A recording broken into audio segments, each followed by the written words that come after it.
each of us. Sino bang excited sa atin for 2024? Hopefully, lahat po tayo.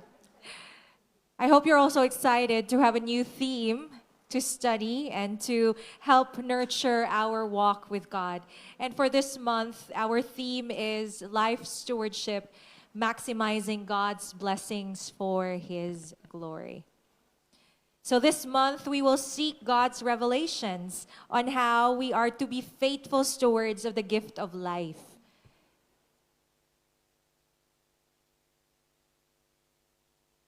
How many of us, when January 1 or January 2 came, gumawa ng action plan, New Year's resolution, or goals to achieve for 2024?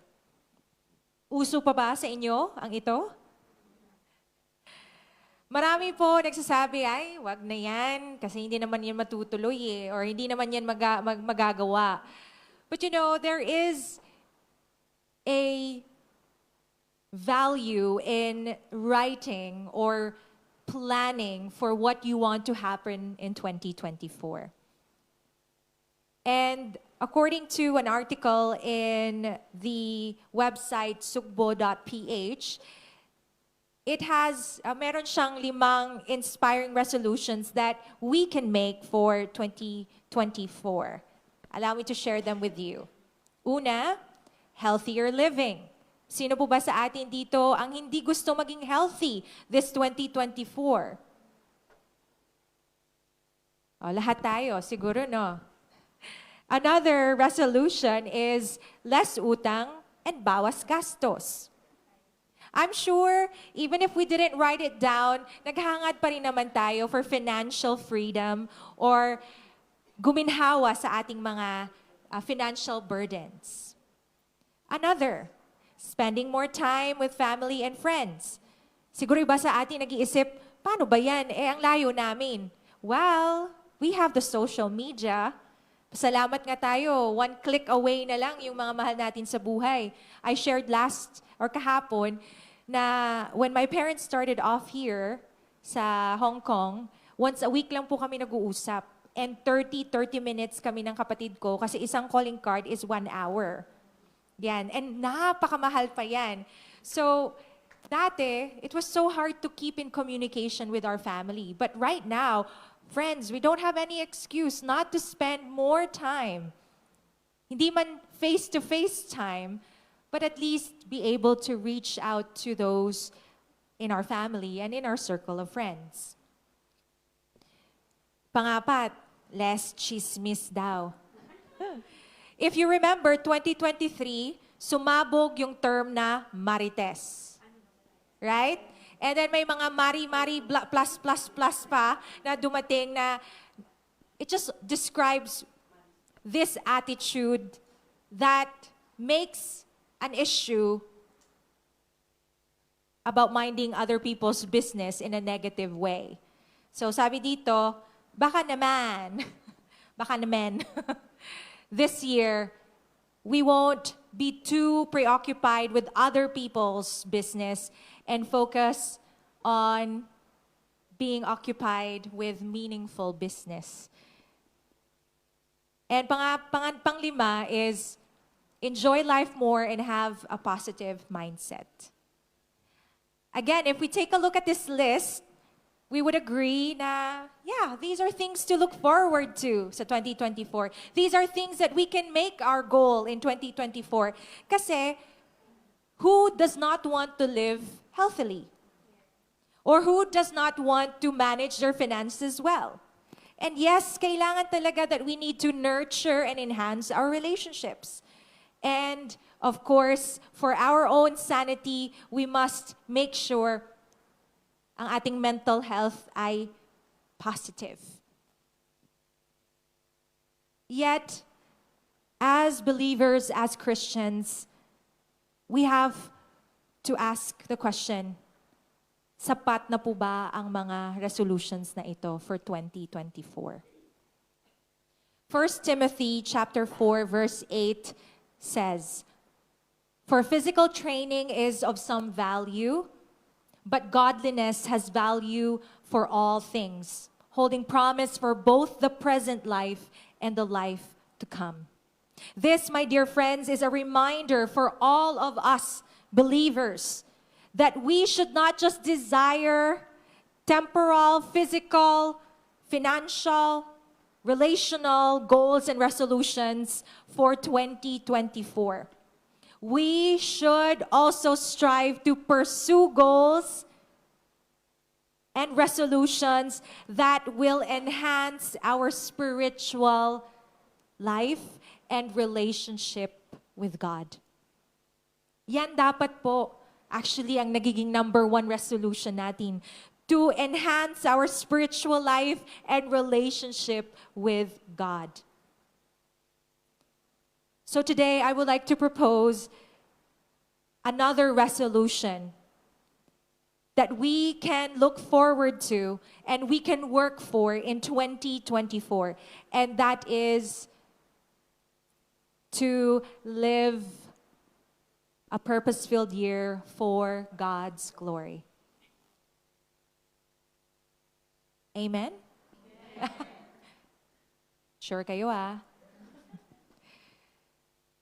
All of us, if we make this as our resolution, our main goal, both individually and as a church, I'm sure God will be pleased with each one of us. Tuwang-tuwa siguro ang ating Diyos if we make this our resolution. And I'm sure that if our church will join hands, we can truly be a channel of light in this world and bring glory to our God. Pero alam natin that it's easier said than done. Mabilis gumawa ng mga resolutions. Bilis magsulat. Mabilis magsabi na ito yung gusto kong mangyari sa 2024. But ibang level ang kailangan na commitment, effort to see these resolutions through. And so, iba sa atin, hindi na lang tayo gumagawa ng goals, resolutions, kasi in our minds, naks, waste of time na lang yan. Imposible kasi Can we really live a purpose-filled year for God's glory? Well, dalawa pong pwedeng maging answer dyan. First answer, yes, it can be impossible or it will be impossible for us to live for God's glory this year if we just focus on the challenges and hardships of living for God's glory. Kung mananatili po yung mindset natin sa hirap, sa sakripisyo na kailangan nating gawin so that God will be glorified in our lives.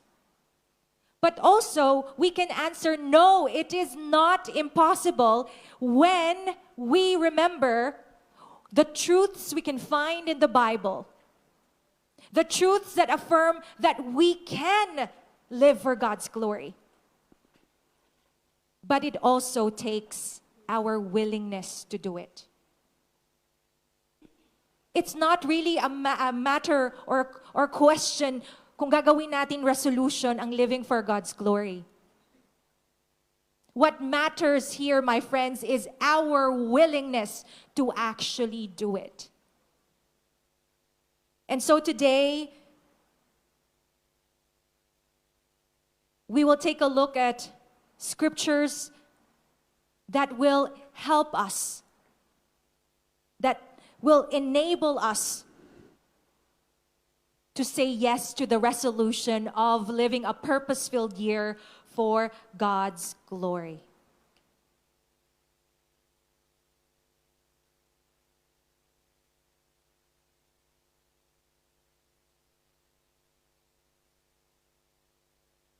I know, palagi kong sinasabi ito, that the Christian life is not an easy one.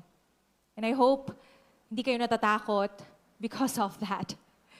But I say it so that we will be made aware that we are responsible for our growth, for our maturity, and for our relationship with God.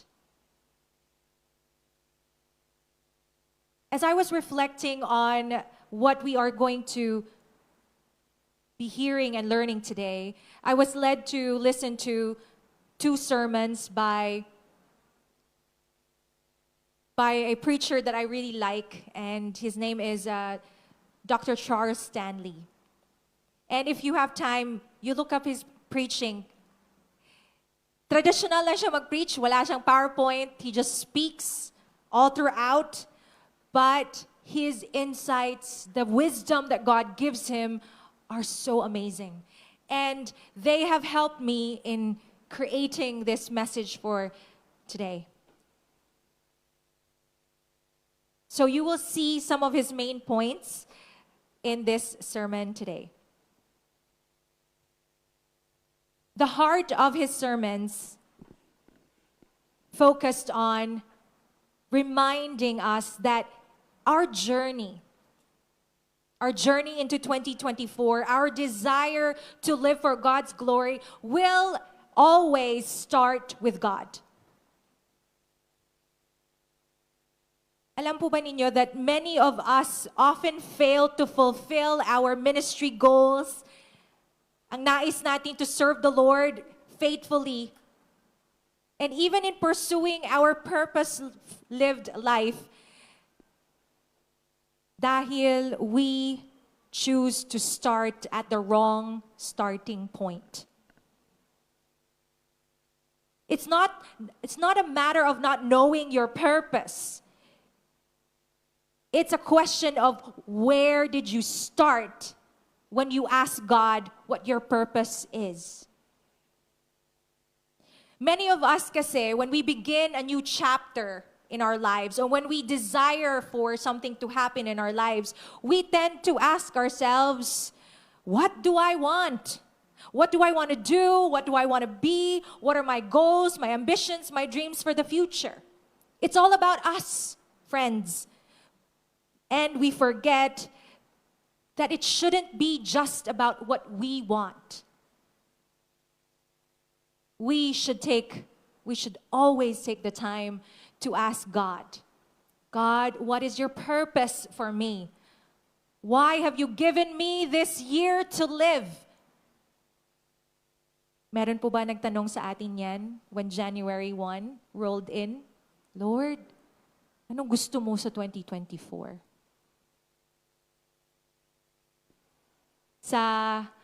For those who came to the January 1 fellowship and prayer retreat, I did a sort of exercise with you. Nilagay ko last ang prayer retreat with God.